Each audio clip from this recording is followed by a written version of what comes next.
All right, guys, today we're going to unload the car. We're going to walk around it. We're going to show you some things we're going to do. We're going to take all the dents out of the car, and then we're going to go through the history of the name Beefcake and the history of the world's fastest daily driven Cobra previously.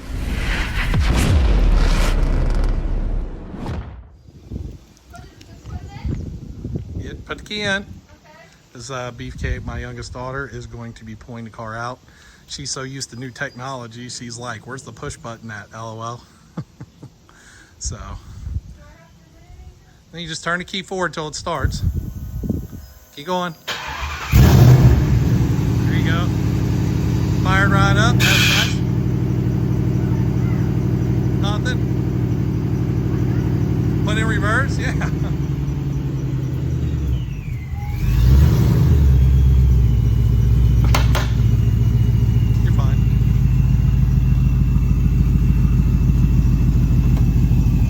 Dings in there, we'll get them taken care of. See, look, right at home. We're gonna throw it in your spot in the garage. She loses her garage spot. She's not happy about that. Go ahead. You got it. She's afraid to pull in the garage. So funny. Say hi, Adrian. Adrian does hair. If anybody's in the Cincinnati area, any gals, ladies, she doesn't really do guys' hair, which I tell her she should because she's super cute. Guys probably tip her good, but you know. Straight, there you go.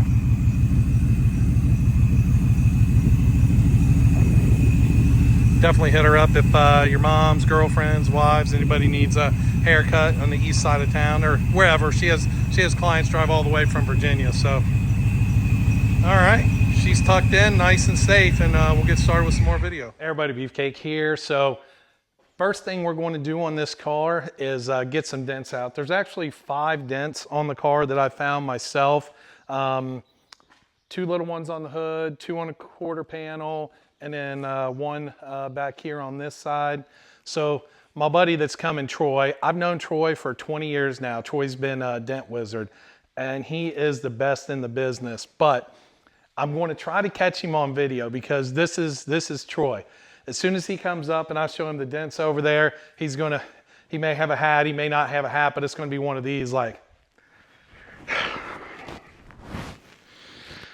I don't know, man, it's not in a good spot. I can't promise you anything. I don't know if I'm going to be able to get it out. I mean, it's just, you know, I mean, I'm going to do the best I can, but I can't promise. I hate to make promises, you know, it's one of those things, man, I know, and I'll do what I can for you, you know what I mean?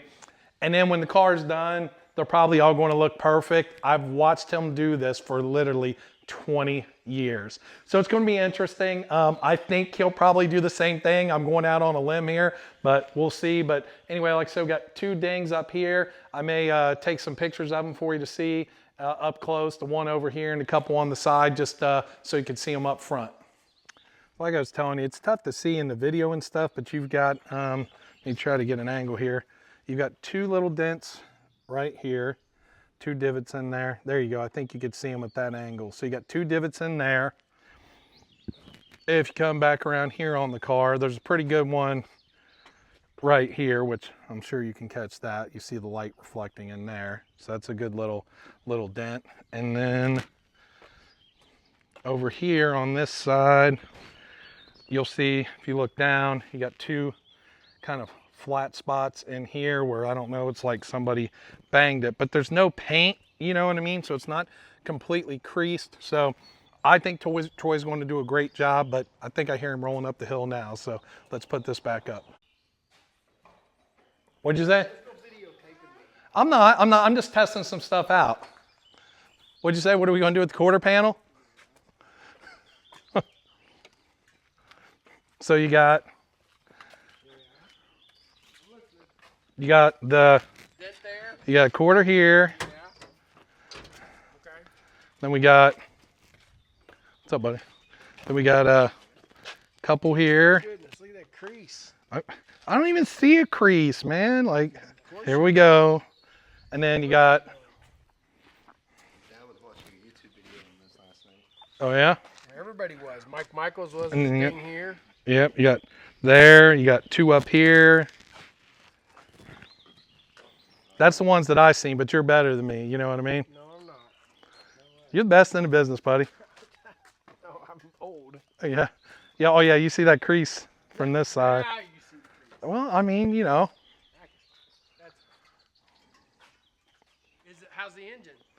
Good. It's not the same engine. The engine was blown that I sold with it, but there's a guy to kind of put it all back together and stuff like that. So. You feel pretty good about it? Yeah. I mean, it's sat outside for 20 years, so I mean.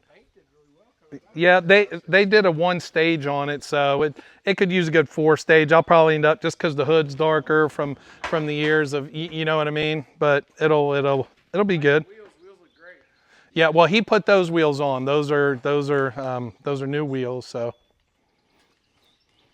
but he's going to send me my old forge lines. I'm going to get them recoated and everything like that, make them, do all that kind of stuff. So. What kind of work are you doing here? What are we videoing? Oh, I was going to do some walk-arounds on the car, like stuff I'm going to be doing and everything. So I just got all this stuff, so I'm testing on like how to start and stop, and I'm just trying to figure out how to rotate everything. It's all new, so I'm just trying to figure out how to get it to do everything.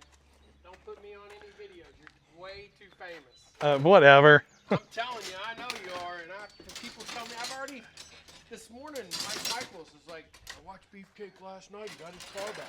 Yeah. Fifth one was like, what? Well, I told him, I was like, Troy's going to come over here, and I already heard as soon as you walk up, like, what are we going to do? I knew there'd be at least one of those. Like, you told what, the thing? Yeah. Don't do that. You're way too famous, dude. Told the camera, I was like, Troy's going to come. He's going to be like, oh my God, he might have a hat. He might not have a hat. He'll be like, oh my God, what do I do? Man, I can't promise you anything. And I said, when he leaves, they always look amazing. They always have. I said, 20 years, I've been hearing the same thing every time he looks at a car. But I said, there's nobody better in the business out there. No. Look, it's already 50% better. You've been looking at this thing for 2 minutes. Not even that. I don't want the exposure on it. Whatever. Got too many people. That's not true. It was what we call me. Who's this guy? It's posting all these. As a matter of fact, my boss is a huge Mustang fan. Yeah. Well, so my man Troy's handling the dents. I'm just going to show you some of the stuff we're going to be doing. So, since it did sit outside for 20 years, we're going to replace some of this outside stuff here. So one of my plans is I actually put this tent strip on the top back in the day. And you can see, it's 20-something years old, been baking in the sun. You got a little bit of stuff in the roof here. What I'm going to end up doing, I'm just going to completely get rid of the front glass, the rear glass, the side scoops, or the side glass here. I want to do all that. I'm just going to put new glass in it so that I can tint it all. Obviously, the windows shouldn't be too bad to get it off there, and just go fresh. And while we're doing that, we're going to, all this weather stripping, we might as well replace that. We'll look for that out there. The mirrors aren't too bad, but if I can find brand new ones, I may end up doing that as well. But I'll probably end up replacing all these pieces here. Since we're not using the switch anymore to manually do the converter down there, I'll probably go ahead and get a new panel piece for there. So if any of you guys know anywhere to get some of this stuff, we do mostly performance stuff, so we don't do a lot of the exterior. So if anybody's got any links or anybody in the know, I'm probably going to get rid of these wiper arms. I mean, they've got some pretty good rash there. As far as the outside, that's pretty good. Now, one thing I always wanted to do an S281 bumper on the front. So we probably will do an S281 bumper. So if someone's got knows where one's at, or I think Celine, I saw that they're still selling them. We're going to do that. That'll match the Celine side scoops that we have over here on it. The gas cap's going to have to go, unfortunately. George at MGW, I've been doing business with him for 25 years almost, but there's no replacement parts. This is supposed to have like a cylinder that ejects this out and then it flips open and a lock. So obviously that piece is going to have to go. I don't know if we'll opt for a chrome to match the wheels. We may end up with the forge line wheels back on it, so I'm not 100%. But again, I'm going to go down. We're going to take care of all these windows and all this trim and stuff. And then really, I think a fresh exterior paint is going to be good. And I don't think we need to do all this in here, because it's in such good shape, I may end up doing up to the door jambs. I'm not 100%. I don't want to get crazy on the dollars, but we definitely want it to look right. I mean, most of the interior is in good shape, but I'll probably do some updated, some newer Corbo seats and stuff in it. You know, these are real close. So with the door bar in here, this is an old design. You know, we bought this cage prefabricated, if I remember back in the day, or we built it. I think Paul's Automotive might have built it, and it was built around the factory seats, so you didn't have these bolsters. So because of that, you didn't have to worry about it. Once we put these seats in, obviously the door bar, it squishes up against that, and it's not the best fitment. So that's something that we're going to look at. I mean, there's always different things to look at with this thing and what we're going to do, but that's just kind of a little taste on the exterior of what we're going to do with the car. All right, guys, this is my man Troy is just amazing. So there was 2 very noticeable dings, and I'll be honest with you, I can't even tell. I tried to show them as good as I could before, but like you can't tell anything right now. I mean, it's just amazing. They're gone. They're just gone like they were never there, you know, pretty good. And back here, again, I took a picture. I'll try to slow shot that to you, but you had a crease with bevels. It was probably, you know, 5-6 inches long. We didn't even notice it when I picked the car up, but right here you had a 5 to 6 inch crease. So that's gone now. He took care of that. That took him the longest amount of time right there. And then if you come over here, right up here you had a very noticeable ding, and again, I mean, it's gone. So my man Troy he's the best in the business, like I said, and he gave us a little bit of the, I tried to he pulled up right as I started recording. So so we've got the major dents taken care of now. There was 5 of those, a crease, 2 dings there, 1 ding there. There's a little tiny one on this plastic piece too, but you know, this is plastic, so it's really not going to pop out per se. So we're going to get this taken care of. Next up, again, like I said, windows all the way around, all the seals.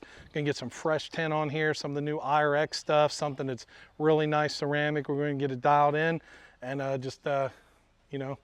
see what we can do with this body. We may try a detail on it, but I'm thinking I'm going to do the Celine bumper, like I said, maybe a Celine rear bumper, and do a fresh paint on the whole thing, and make it look really nice. So first thing I want to do for everybody is give kind of the origin story of me and the car. I get a lot of people ask me all the time. First thing that they ask me is, where did the name Beefcake come from? So back in, I guess was 1999 or so, me and my friends, we used to, 98, 99, 2000, we used to watch a ton of South Park, and they'd all get together at my house. Me and my guys, we'd go out, we'd watch some South Park. At the time, I was managing a GNC store. 225, 20-inch arms, great shape, just working out. Every protein powder, I lived on protein powders and drinks. And anybody's familiar with South Park, one of the early episodes, Cartman was running around drinking some weight gainer with his weight gainer 4000, going, oh, I'm so beefcake, you know what I mean? And at 2 a.m. in the morning, after we go out and hit the clubs and stuff, you go into Perkins or White Castles or whatever it was, I did a hell of a Cartman impersonation at 2 a.m. in the morning. And so, between the weight gainers, the Cartman stuff, when that episode came out, my buddy was like, oh my God, that's you, that's Beefcake. So, and it was a nickname that just kind of stuck. So that's where the name Beefcake came from. And on the Beefcake nickname, I thought I'd show you for those that haven't seen it, I got the old Cartman tattoo on the chest. And Mrs. Beefcake, the missus, she actually has a smaller one on her chest. So, now, as far as the backstory on the car, I left GNC. I had started a nutrition website on the side, Frontier Nutrition, the next generation in supplements. And a company came in and they bought my website for $250,000, and which in '99 was, pretty good money. And I took that money and I bought the '99 Cobra, bought my wife one of the new Celicas that came out, which later on she ended up hating, and I traded it for WS6, which I love those. I still think those are one of the meanest looking cars out there as well. But I bought the '99 Cobra, and immediately I started modifying. I took it to a place called Paul's Automotive in Cincinnati, started modifying it. I spent a ton of time online talking about the car. We had the nutrition store, but we weren't as busy because we had sold the website. So I just had a ton of time during the day to just talk online. Blue Oval News, StangNet, Corral.net, Mustang World. Back in the day, just talking about the car. So I started building the car, making power. And everybody was like, why don't you take it to the drag strip? And I was like, I've been to drag strip once or twice when I was young with my brother, but it'd been, 8 years since I've been to the drag strip Edgewater. So I said, okay, let's take it to the track. And I say it's the worst thing I ever did, but it's actually probably the best thing I ever did. I was just hooked immediately on drag racing. And, and just we progressed with the build over 2.5 years, did a lot with the car. And, you know, what I'm going to do next, I've actually found on the Wayback Archive, I had a whole website dedicated to the car, beef-cake.net, and ended up, for all my followers, this is all pre-YouTube created, Team Beefcake Racing, and we've evolved the name of the business to Beefcake Racing, but a lot of our Instagram and YouTube and stuff like that is still Team Beefcake Racing because it's harder to change those names and stuff. But I'm going to give you a little background on the car and all the modifications now as well, so you can kind of see what we went through with everything as we built the car originally. One thing that's pretty cool is the Internet Archive, and the Wayback Machine as they call it. When you go into this, it scans different websites and actually saves data from the website. And I was able to find one of the larger saves on the car and actually pull up a good amount of information on it, which was pretty cool. If you go back here, basically I list a lot of the vehicles, but of course the 99 Cobra was the one that really started it all for me. Got some good pictures. I mean, they're small, but this gives you a pretty good idea how clean the car looked back in the day. I'll download that. But this actually took you through all the stages of modifications that I spent, all the time on all the forums just talking about. So after I picked the car up, basically got some new tires for it, some Comp TA ZRs, those were bad back in the day. The next K&N air filter, big power. And then after that, we moved to a Bassani X pipe, a Bassani catback exhaust we threw on the car. I did remove the baffles from the catback, I guess. It says that I wanted a little bit more sound back then. We threw a Ford Motorsport 373 gear in it at that point. With the 4.6 engine, obviously they were high revving, so we wanted to get it up in the gear ratio as we were going to start, running the car. It says we moved the 373s later, went even higher, and the gears I got from a company, Houston Performance, back in the day. Back then, you couldn't change anything with the speedometer and the tune. We had to use these things called Abbott speed compensators that were all a pain in the ass on rewiring and stuff like that to make that work. Then we threw a Steeda Triax shifter on it. Obviously the car was a manual. And, the dyno, we started out 254.5 horsepower. After the first mods, we were up to 261.9. And then after Ford's fixed, with the intake manifold that they talked about in the tune where it was down on horsepower, it jumped to 275.4. So Ford basically supplied a new tune and they supplied a modified intake manifold on the cars. And that picked it up, 13.5 wheel that got it to that 320 advertised horsepower. So after that, stage 2, for second round, we wanted serious power. So we wanted to supercharge a Cobra. Of course, no one had kits back then at first.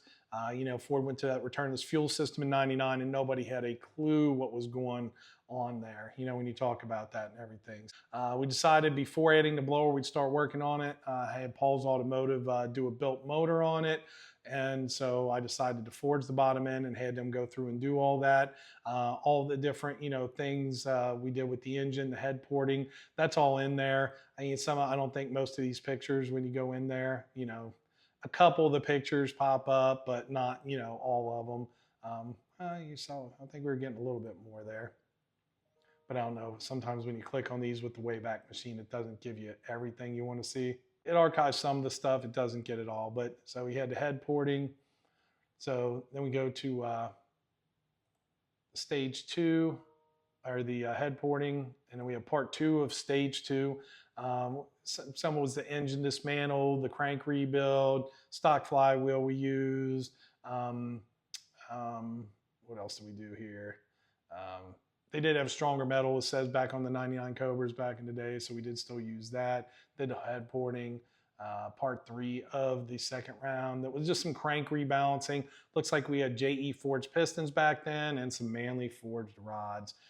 Kenny Brown oil pan and windage tray, we stuck on it at the same time. And we go to stage 3 of the build. What's it say here? Stage 3, I decided to put power to the ground. Independent rear suspension is not optimal. And we did at that point, I guess. I don't know why. It doesn't say anything. I don't see where it puts, oh, wait a minute. Yeah, sorry. Let's go back to the stage 2 here. Stage 2.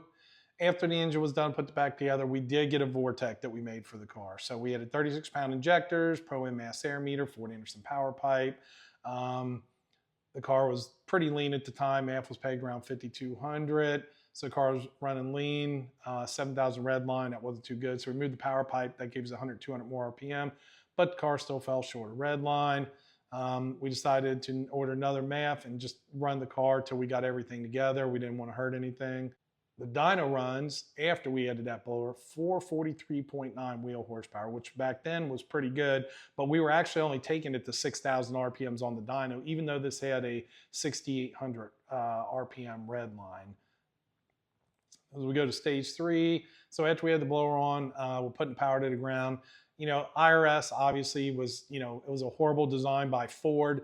They decided to use all the mounting points of the solid axle, which was just, you know, they didn't design an IRS like the 15 and up cars. They designed an IRS around factory solid axle mounting point. So moved the IRS and I did a solid axle swap. I did do an upgraded transmission, a Tremec 3550. For the axle, we used the 92 GT donor car, 31 splines, superior axles, Auburn Pro differential. The brakes in the rear were taken from a 95 Celine S351R, which was pretty cool. FMS adjustable shocks, along with new CCM lower control arms, which only lasted 2 trips at the track, it says. One of them folded on me at launch. I ended up replacing those with south side control arms. And you know, what's funny is I haven't seen a lot of that stuff in a long time. We dumped the Bassani catback since it was a solid axle. I went to MagnaFlow, it says, which was really nice. Transmission, it was a Tremec 3550, rated 450 foot-pounds, but you know, we always thought would be good. We did a Lakewood blow-proof bell housing, and then McLeod, who I'm a very large dealer for McLeod these days, they sent one of their twin disc clutch that was supposed to be good for 1,200 horsepower. It's probably RXT or RXT HD from back in the day. Drive shaft, we did an FMS Ford Motorsport drive shaft and a safety loop. And so at this point, we're still running pretty lean. So I decided wanted more power out to go 50-pound injectors, new Pro-M mass air meter. We calibrated the MAF to be 25% rich above 5,000 to help compensate for fuel problems. We added a Sean Highland Motorsports air-to-air intercooler. So originally we didn't even have an intercooler on this thing to take the intercooler temps down. And then we went to a 3.6 8-rib pulley. After that, we used an Autologic chip to tune it, made 487 wheel. That was about 8 PSI on the car. Again, the car is still a little lean, about 6,700. So we switched to an in-tank pump to a Walbro GSS 342 and had the chip reburn. After in-tank and pump, we were able to pull to about 7,200 RPMs. It was only 472 where we made 487 before, but that's because the car was lean as shit. So it was on the edge making power. So at that time we were basically making 472 wheel. And then kind of the final set of mods when we did this, we did the final stage of mods. Lidio Acabelli did alternative auto back in the day. It was supposed to be the automatic experts. I was trailering the car up to him and we decided to put the AOD in the car. And so we took the car up to him and he put a 470 in it. For the 75, we added a 3,500 RPM stall and we used a Bauman Engineering TCS to control it. So it's a microprocessor based, fully tunable. So some of those in Alex's videos where you see them computer ports, that was the Bauminator that we were using to control it. Back then the Bauminator was the thing, controlling all the shifting, the line pressures, the torque converter, the clutch options, you know, all that kind of stuff. Micro-based system, upshift, downshift, everything like that, all the pressures and everything like that in it. So that was pretty cool. For the shifter, we did a factory AOD shifter. And then while it says while Lydia was going through the car, we decided to do the setup a little more on the suspension for drag racing. So back then we had some, I don't even remember this company, CCM Ground Pounder K-member, coilovers, along with Takiko 5-way drag struts and some CCM tubular control arms and caster camber plates. And then we threw in some Moroso rear trick drag springs. You know, that was supposed to help a bunch with the launch. let's see, 20 pounds with transmission. I had already had a heavy setup, the Tremec and Lakewood combo. So the weight savings of 200K member and everything, it looked like we cut about 80 pounds for that. We did some aftermarket seats to help out. And that's when I added the Corbeau. So that's when I first started with the guys over at Corbeau. So, and that was pretty much it with the car. The one thing I forgot to put in there is when I was up at Lidio's, the impeller in there. So the Cobras at the time were rated like 6,850 RPM, where the GTs were 6,000. So Vortec actually put a new impeller in those to lower the boost to keep them at 8 psi or below, up at that 6,800, 7,000 RPM, so that the engines didn't blow and they didn't make too much power. Well, to try to make a little bit more power, Lidio, he sent the blower out and had the impeller upgraded. You call it an upgrade, but he had it turned into a GT impeller, so it would allow the car to make a little bit more boost. After we started taking the car out down the drag strip, you heard a lot of blower flutter. And also the dyno, we made about 504 wheel horsepower. But on the dyno, or on the track, when you're running it, man, when you let off, you could just hear it sounded like that blow-off valve was struggling. And I had asked him about it. He said, oh, it should be fine. You know what I mean? Well, anyway, I was at the local tri-state dragway that used to be around. Had grass in between the lanes, crazy. Just crazy to drive down a drag strip with no concrete in the middle. But it was a fun track. We went to it a lot. But I was making a pass at the drag strip for one of our event days. And as soon as I let off the throttle, I heard something, and the car was definitely hurt. Pulled it, got it around. It had to be pulled back to the to our pits. And when we got to look at it, the blower had actually, the surge, because there wasn't enough blow-off valve to let the air out, it broke the impeller housing, and it lodged that impeller. It actually pushed it forward into the front of the blower case. And some of that shrapnel got off, went through the intercooler, went through the engine, and took out the built motor. Back then, like I said, I'd sold my website. I had some money, and I'm telling you, man, I spent a lot of money on this car back in the day, especially because we didn't do anything ourselves. And at that point, I was just done spending money on the car. I got kind of upset with it. And, it wasn't the car's fault. It didn't do anything wrong. In hindsight, I should have just took it upon myself to replace the blow-off valve. But I was relying on those around me to tell me, hey, if you need it, you need it. If you don't, you don't. And, that was a mistake on the part of the blow-off valve, unfortunately. So I put a stock engine back in the car. I put the 3.8 pulley back on it, set it up for, a pump gas tune, and sold the car to Chris up in Illinois. And, you've heard most of the rest of the story, So that's pretty much the background on the car and the origin story of Beefcake and the Cobra. And, I continued to race. I mean, if you've watched me, some of you guys have watched me over the years. After the 99 Cobra, I picked up 01 Lightning. We competed with that. We won 3 national events. ESPN and stuff was pretty cool. And I spent the next few years, 04 Cobra. Then I had another Lightning I did, and just multiple cars. And what ended up happening was when the Coyote came out in 2010, at that point, I had started working for a dealership selling cars. So, I was, most good salesmen, they're addicted to women or drugs or, alcohol. I was addicted to cars. Every time a cool car came in, I wanted it. I bought 04 Cobra, like I said, and then used Lightning came in. I bought that one to, a second Lightning that I had. We did a roll cage and stuff. It was a badass, truck, turned out really good, and just kept, then I had the first show to go 12s in the country, and, we just kept doing stuff. But when the Coyote came out, we picked one up 2010. I was one of the first at the dealership. I was top salesman. The owner of the dealership, Mark Williams, man, he always took care of me. The new cars came out. He made sure my name was on the list to get one first. And, Vortex sponsored me. We were invited to a shootout, one of the first shootouts that came out for the Coyote. And Vortex, like, man, we're sending you a supercharger to put on it, because I had history with them. Stainless Works called me, and they've heard of me and stuff. And they said, man, we see you're going to the shootout. We'd love to borrow your car for a couple of weeks, build a set of headers. We're going to put you, we're going to put you on, we're going to make you a master dealer. So when you're at the races, you could sell our parts. So called my contact at Vortec. I'm like, hey, why don't you set me up as a dealer? And, maybe I'll sell some stuff when we're at the races.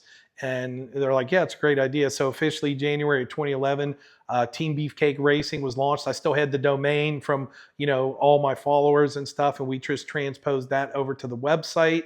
And basically we started, we started the business. I think the first year we did 28 grand in sales. And, then I started getting out there a little bit more because I was still working full time at the dealership. Travis at SVT put us on as a vendor on his website because we had a good reputation, started to get more customers and built the business to where it is today with 10 full-time employees, 3 part-time employees. We keep over $1 million of inventory in-house.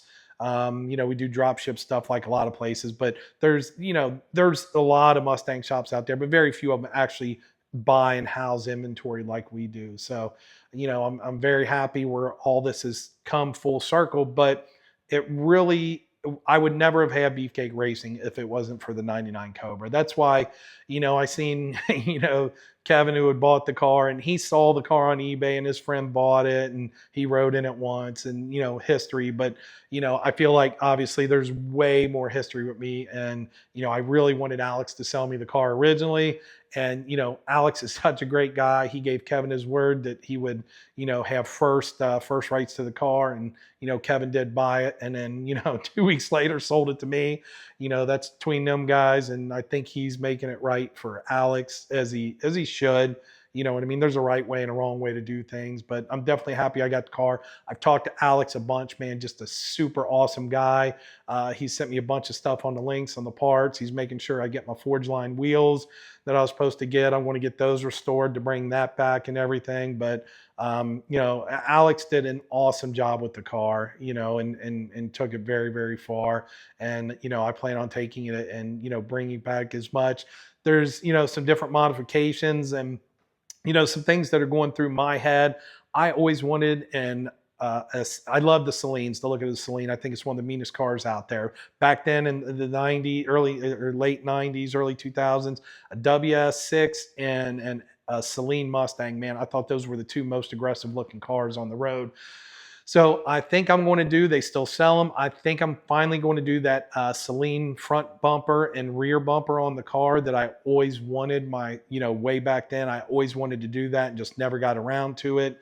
So I'm definitely going to do that on the body. That'll match them Celine side scoops real nice on it. I just love the look of it, but give me your thoughts, as far as exhaust, I've already been asked, hey, are you going to, should I go back to a full exhaust or do the dumps? The dumps sound real good, and obviously it's lighter. I am going to take it to the track. So what do you guys think? Should I, put a full exhaust back on? I'm sure there's a bunch of companies out there that love to see us put exhaust.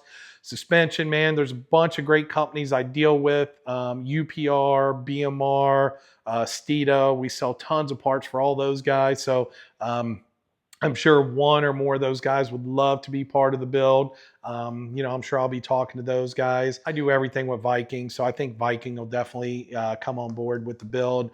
We'll definitely be doing coilovers front and rear with some double adjustables. We'll get those Takikos off that are 23 years old, those 5-ways. We'll get some 22 adjustable way Vikings on there, front and rear. And with all some new parts in there and, some, new, probably stick with the poly bushings and stuff. Just should take some of that squeaking and rattling out of the car. But, get some pieces for the interior. Like I said, the exterior, the glass, I actually already ordered new glass all the way around today.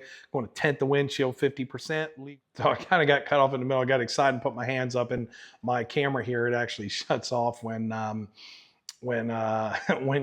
a way to get the camera to start and stop. So I'll keep my hands down. I don't want to Ricky Bobby, I don't know what to do with my hands, so you got to watch out there. But so where did I leave off at? So I did already order new glass for the car all the way around. I'm going to tint the window 50%, illegal as shit, I don't care, it's going to look so good.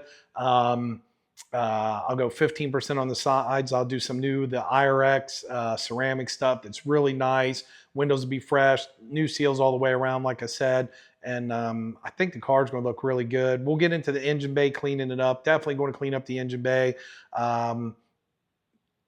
Then we'll do probably a bigger blower with the fuel system, with the tune and everything like that. I could do a bigger blower right out of the gate as we go to E85, but I'd love to get the E85 fuel system on, get the car tuned, see how much it picks up on E85, see how the car does, just to progress it, and then get with Vortec. I'm sure they'll send me something, a new blower to put on it, something a little bit bigger head unit.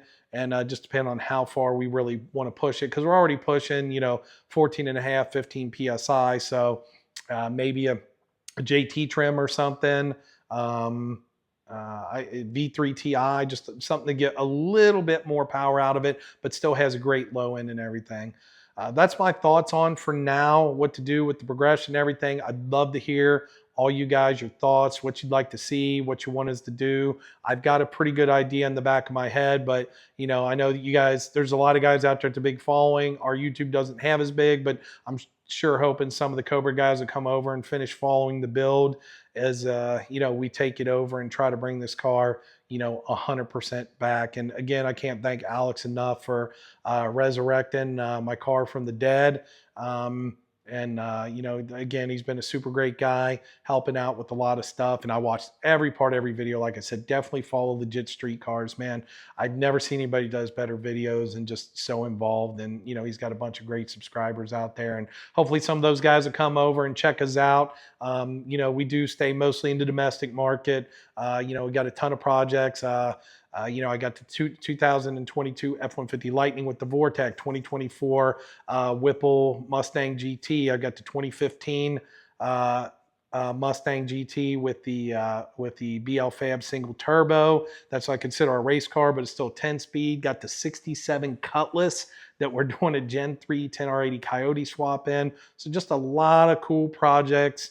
I'm going to try to document as much as we can for you guys on this car especially, but on the other builds as we've been doing to really step up that YouTube and everything. So hope you guys are really like, subscribe, share with your friends. Anybody that was following the Cobra build, have them come over and watch us. That would be great. And of course, anything you need, man, for it, anything domestic, whether it be from Fox Body all the way up to Challengers, Camaros, Mustangs, F-150s, beefcakeracing.com, man. We take care of all the guys. Guys are in the store all the day. If you need me direct, you want to talk about blowers, we are still Vortec's largest auto dealer on the planet. So we try to take care of the guys on the blowers and stuff like that. We got some great special packages.